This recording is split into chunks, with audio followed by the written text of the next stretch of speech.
നമസ്കാരം. കേരളത്തിലെ മാപ്രകളെ ഒന്നടങ്കം ആസാക്കിയ ദൃശ്യമാണ്. 2 ദിവസമായി വല്ലാത്ത പൊള്ളലേറ്റ് മുഖ്യമന്ത്രിക്കെതിരെ ഒരു ഗാനം വരുന്നു എന്ന രീതിയിൽ പ്രത്യേക കമ്മ്യൂണിസ്റ്റ് സ്റ്റഡി ക്ലാസുകൾ നടത്തി വരികയാണ്. പക്ഷേ മാധ്യമങ്ങളുടെ താളത്തിനനുസരിച്ച് തുള്ളുന്ന ആളല്ല പിണറായി. പോയി പണി നോക്കണേ എന്ന രീതിയിലാണ് ഇന്നത്തെ ഈ ഗാനം മുഴങ്ങിക്കേട്ടത്.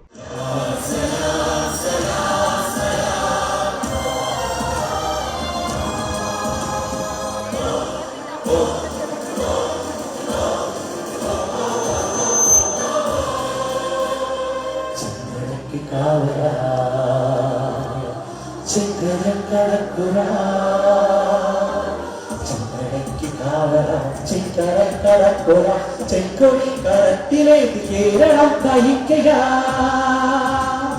ചെമ്പടയ്ക്ക് കാവല ചിങ്കടക്കടപ്പുറ ചെങ്കൊടി കരത്തിലേക്ക് കേരളം തയ്ക്കുക.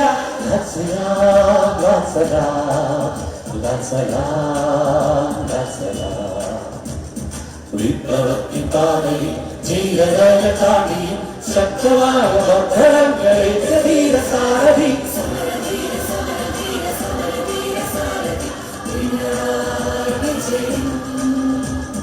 ചെമ്പടയ്ക്ക് കാവല ചിങ്കടക്കടപ്പുറ ചെങ്കൊടി കരത്തിലേക്ക് കേരളം തയ്ക്കുക. എന്താ കരുതിയെ? മാധ്യമങ്ങൾ തട്ടിട്ട് തുള്ളിയാൽ അതിനനുസരിച്ച് നീങ്ങുന്ന ആളാണോ പിണറായി എന്ന് ഇന്നലെ മുതൽ ഇതേ ചോദ്യം അദ്ദേഹത്തിനോട് വാർത്താ സമ്മേളനത്തിൽ ചോദിക്കുന്നുണ്ട്. അതായത് ഈ നാട്ടിൽ ഇടതുപക്ഷത്തിന്റെ സംഘടനയുമായി ബന്ധപ്പെട്ട് നിൽക്കാതെ അതിനോട് ആഭിമുഖ്യമുള്ള ഒരു എംപ്ലോയീസ് യൂണിയൻ സെക്രട്ടേറിയറ്റുമായി ബന്ധപ്പെട്ട് പ്രവർത്തിക്കുന്ന ജീവനക്കാരുടെ സംഘടന അവർ ഒരു പരിപാടി സംഘടിപ്പിക്കുകയാണ്. ആ പരിപാടിയിൽ എന്ത് വേണം വേണ്ട എന്ന് തീരുമാനിക്കുന്നത് ഇവിടത്തെ മാപ്രകളാണോ? അതുമായി ബന്ധപ്പെട്ട് എന്തെങ്കിലും വന്നു കഴിഞ്ഞാൽ അയ്യോ വ്യക്തിപൂജയായേ, ചുറ്റുമുള്ള ഉപജാപക വൃന്ദമായി എന്തൊക്കെ തരത്തിലുള്ള പ്രത്യേക വളച്ചൊടിക്കലാണ്, എന്തൊക്കെ തരത്തിലുള്ള പുതിയ നരേഷൻ സൃഷ്ടിക്കലാണ്. പക്ഷെ ഒന്നിനും ചെവി കൊടുത്തില്ല. ആ പാട്ട് കേട്ട സന്ദർഭത്തിലാണ് മുഖ്യമന്ത്രി ഇതുവരെ കടന്നു വന്നത്. അത് അവരുടെ സ്വാതന്ത്ര്യം. കാര്യം നമ്മുടെ നാട്ടിൽ എന്ത് കാര്യം ഉണ്ടെങ്കിൽ നമ്മൾ പറയില്ലേ, അത് വ്യക്തിപരമായിട്ടുള്ള സ്വാതന്ത്ര്യം, അവർക്ക് ചെയ്യാൻ ഇഷ്ടമുള്ളത് ചെയ്തോട്ടെ. എന്നെക്കുറിച്ച് എന്ത് പറയണമെന്ന് ഞാൻ നിർദ്ദേശം കൊടുത്തിട്ടുണ്ടോ എന്നുള്ളതാണ് ഏറ്റവും വലിയ പ്രസക്തമായിട്ടുള്ള ചോദ്യം. അത് അവർ നടത്തുന്ന പരിപാടിയിൽ അവർക്ക് അങ്ങനെ ഒരു സംഘഗാനം പാടണമെന്ന് തോന്നി. ഈ നാടിന്റെ പല പ്രതിസന്ധി ഘട്ടങ്ങളിലും പിണറായി വിജയൻ എന്ന മുഖ്യമന്ത്രി ഈ നാടിന് തണലായി എന്നതിനെ മനസ്സിലാക്കിക്കൊണ്ട് ഉൾക്കൊണ്ടുകൊണ്ട് കുറെ ജീവനക്കാർ ഒരു പാട്ട് ചിട്ടപ്പെടുത്തി പാടുന്നതിൽ ഇവിടത്തെ മാപ്രകൾക്ക് എന്തിനാണ് കുരുപൊട്ടുന്നത്? അതിന് മറുപടി ഇന്നലെ പിണറായി വിജയൻ ആ വാർത്താ സമ്മേളനത്തിൽ പറഞ്ഞ കൃത്യമായ വാക്കുകളാണ്. ഞാൻ ആ പാട്ടെന്താണെന്ന് കേട്ടില്ല. എല്ലാം ഇപ്പം വല്ലാതെ അധിക്ഷേപിച്ചുകൊണ്ടിരിക്കുമ്പോൾ ലേശം പുകഴ്ത്തൽ വന്നാൽ തന്നെ അതിന് വല്ലാത്ത അസ്വാസ്ഥ്യം നിങ്ങൾക്ക് ഉണ്ടാക്കും എന്നുള്ളത് ഉറപ്പാണ്. അതിന് എനിക്ക് സംശയമില്ല.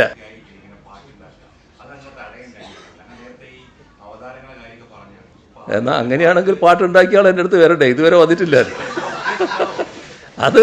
അതാണ് ഞാൻ പറഞ്ഞത്. ഇത് ഇങ്ങനെയൊരു കാര്യം വരുമ്പം തന്നെ ഈ സകലമാന കുറ്റങ്ങളും എൻ്റെ തലയിൽ ചാർത്താൻ ശ്രമിച്ചുകൊണ്ടിരിക്കുന്ന ഒരു കൂട്ടർ നമ്മുടെ നാട്ടിലുണ്ടല്ലോ. അങ്ങനെ ആളുകൾക്ക് വല്ലാത്ത വിഷമം സ്വാഭാവികമായിട്ടുണ്ടാവും. അതങ്ങനെയേ കാണേണ്ടതായിട്ടുള്ളൂ.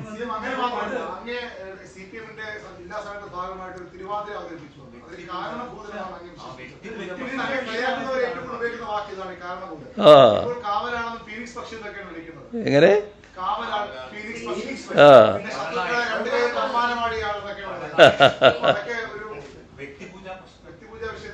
അല്ല, നിങ്ങൾ കാണേണ്ടത് ഇതാണ്.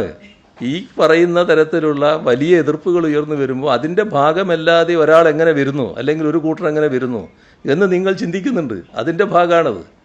അതല്ലാതെ ഞങ്ങളാരും വ്യക്തിപൂജക്ക് നിന്നു കൊടുക്കുന്നയാളല്ല. വ്യക്തിപൂജയുടെ ഭാഗമായിട്ട് നിങ്ങൾ പറയുന്ന രീതിയിൽ ഏതെങ്കിലും കാര്യങ്ങൾ ആർക്കും നേടാനും കഴിയുന്നില്ല. നിങ്ങൾ കൂട്ടിയാലേ കൂടത്തില്ല, അത്രേ പറയാനുള്ളൂ. കേരളത്തിലെ മാധ്യമങ്ങൾ സൃഷ്ടിച്ചെടുക്കുന്ന ചില നരേഷനുണ്ട്. നിങ്ങൾ മാത്രമാണ് എല്ലാ കാര്യത്തിലും വിലയിരുത്താൻ മിടുക്കന്മാർ. EMS ചെയ്തോ, നായനാർ ചെയ്തോ എന്നൊക്കെയാണ് ചോദിക്കുന്നത്. അന്നത്തെ കാലഘട്ടത്തിൽ ഇതുപോലെ സോഷ്യൽ മീഡിയയോ അല്ലെങ്കിൽ ആ നേതാക്കന്മാർ പങ്കെടുത്ത എല്ലാ പരിപാടികളും പോയി എന്ന് റിപ്പോർട്ട് ചെയ്തവന്മാരാണോ നിങ്ങൾ?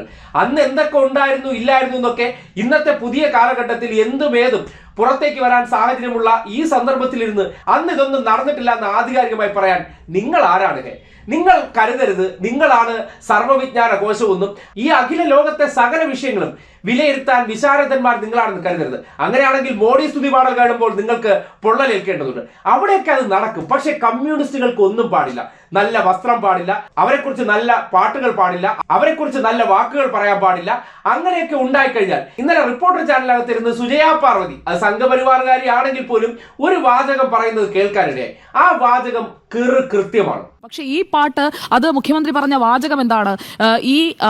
ഞാൻ ആ പാട്ട് എന്താണെന്ന് കേട്ടില്ല, അതാണ് അദ്ദേഹം പറഞ്ഞ വാചകം. ഞാൻ ആ പാട്ട് എന്താണെന്ന് കേട്ടില്ല എന്ന് പറഞ്ഞാൽ ആ പാട്ടിന്റെ വരികളൊക്കെ അദ്ദേഹത്തെ കൊണ്ടുപോയി ഈ പറയുന്ന ധനകാര്യ വകുപ്പിലെ പുത്തൂർ ചിത്രസേനൻ, മുഖ്യമന്ത്രി ഞാനൊരു പാട്ട് എഴുതിയിട്ടുണ്ട്, ഇതാണ് വരികൾ, അങ്ങേക്ക് ഇഷ്ടപ്പെട്ടോ, തിരുവുള്ളക്കേട് ഉണ്ടാകുമോ, അങ്ങനെ ചോദിക്കുന്ന ഒരു ശൈലിയും അങ്ങ് പറഞ്ഞ ഭരണഘടനയുള്ള കമ്മ്യൂണിസ്റ്റ് പാർട്ടിക്കില്ല.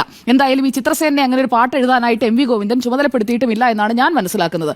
പാർട്ടി സെന്റർ അടക്കം ഈ പാട്ടിനോട് എടുക്കുന്ന സമീപനം എന്താണെന്നുള്ള അവർ ഔദ്യോഗികമായി പറയും. പക്ഷേ ഈ പാട്ടിനൊന്നും അവർ ഓൺ ചെയ്യാൻ പോകുന്നില്ല എന്നുള്ളതാണ് നമ്മൾ മനസ്സിലാക്കേണ്ടത്. അങ്ങ് പറഞ്ഞതുപോലെ അങ്ങയുടെ അത്ര ആഴത്തിലൊന്നും ഈ കമ്മ്യൂണിസ്റ്റ് പാർട്ടിയിൽ പ്രവർത്തിക്കുകയോ അല്ലെങ്കിൽ അതിനെ ഭരണഘടനയെ പഠിക്കുകയോ ചെയ്ത ആളല്ല ഞാൻ. എനിക്ക് പുറത്തു നിന്ന് വായിച്ചുള്ള അറിവ് മാത്രമേ ആ പാർട്ടിയെ കുറിച്ചുള്ളൂ. പക്ഷേ ഇക്കാര്യത്തിൽ എനിക്ക് മനസ്സിലായ ഒരു കാര്യം, സെക്രട്ടേറിയറ്റ് ജീവനക്കാർ അവരുടെ ഒരു പരിപാടിയിലേക്ക് ഒരു പാട്ട് എഴുതി ചിട്ടപ്പെടുത്തി അത് സംഘഗാനമായി, തിരുവാതിരയല്ല സംഘഗാനമായി നാളെ അവതരിപ്പിക്കാൻ പോവുകയാണ്. അത് 100 വനിതാ ജീവനക്കാർ ചേർന്നാണ് കേരള സെക്രട്ടേറിയറ്റ് എംപ്ലോയീസ് അസോസിയേഷന്റെ സുവർണ ജൂബിലി മന്ദിരത്തിന്റെ ഉദ്ഘാടനത്തിന് ഫ്ലെക്സ് അടക്കം കെട്ടി വിവാദമായപ്പോൾ ആ ഫ്ലെക്സിനെ കുറിച്ച് നമ്മൾ വാർത്ത കൊടുത്തതാണ്.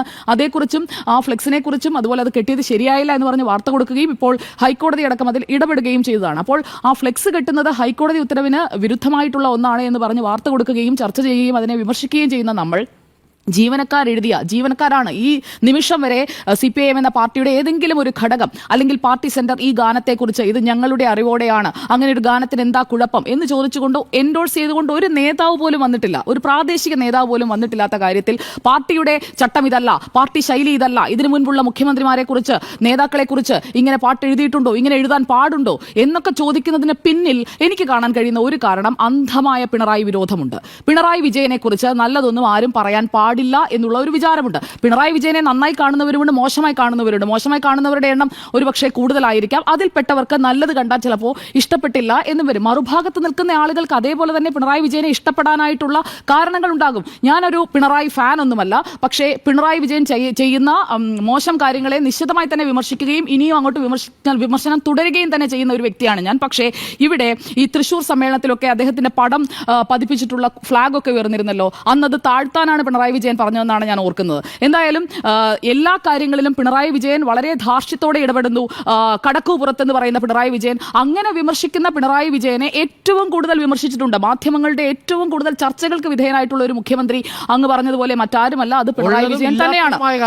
പിണറായി വിജയനെ കുറിച്ച് ഉമ്മൻചാണ്ടിയുടെ കാര്യത്തിൽ രണ്ടാമത് നിൽക്കുന്നത് ഉമ്മൻചാണ്ടിയാണ്. ഈ രണ്ടുപേരെയുമാണ് ഏറ്റവും കൂടുതൽ. കെ കരുണാകരനൊന്നും അത്രയും മാധ്യമ വിചാരണയ്ക്ക് ഒരുപക്ഷെ അന്ന് ഇത്രയും തത്സമയ ചർച്ചകൾ സോഷ്യൽ മീഡിയ ഒന്നും ഇല്ലാത്തത് കൊണ്ടാകാം. പക്ഷേ ഈ സോഷ്യൽ മീഡിയ കാലത്ത്, ഡിജിറ്റൽ മീഡിയയിൽ ഇത്രയധികം ചർച്ചകൾ നടക്കുന്ന കാലഘട്ടത്തിൽ ഈ രണ്ടുപേരും ഏറ്റവും കൂടുതൽ വേട്ടയാടപ്പെട്ടിട്ടുണ്ട്. അതിലിപ്പോൾ 2 ടേമായി തുടരുമ്പോൾ ഊഹിക്കാവുന്നതല്ലേ ഉള്ളൂ എത്രമാത്രം ഈ ഒരു കാലഘട്ടത്തിൽ, ഈ ഒരു ഡിജിറ്റൽ കാലഘട്ടത്തിൽ വേട്ടയാടലുകൾ അത് കൂടുതൽ ആളുകളിലേക്ക് എത്തിച്ചേരുന്ന തരത്തിൽ ആ ചർച്ചകളെല്ലാം പോയിട്ടുണ്ട്. അങ്ങനെ ഏറ്റവും കൂടുതൽ വിമർശനങ്ങൾ നേരിട്ടിട്ടുള്ളത് പിണറായി വിജയനാണ്.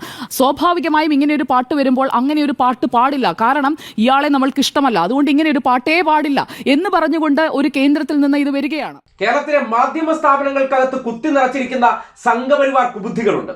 ഇത്തരം കാര്യങ്ങൾ വരുമ്പോൾ അവരാണ് തീരുമാനിക്കുന്നത് ഇതിനെക്കുറിച്ച് നല്ലതൊന്നും പറയരുത്. നല്ലത് എന്തെങ്കിലും തോന്നിക്കഴിഞ്ഞാലോ അതിനെക്കുറിച്ച് അഭിപ്രായം പറയാതെ മിണ്ടാതിരിക്കണം, കുറ്റം മാത്രം പറയണം. അതായിരിക്കണം ശീലം.